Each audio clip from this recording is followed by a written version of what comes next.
To link your US bank account to Apple Pay, start by locating the US Bank mobile app on your iPhone and tapping on the icon to open it. Once the app is open, you will see a welcome message on the main screen. Scroll down to find the account you wish to add to Apple Pay. Select it, and then tap on Account Options on the Account page. From the menu, choose Manage Card, and on the Card Details screen, select Add to Digital Wallet.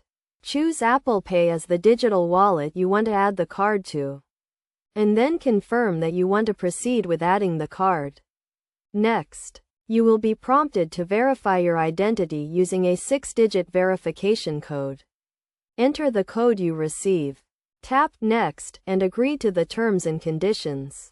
After completing these steps, you should see a confirmation that the card has been successfully added to Apple Pay.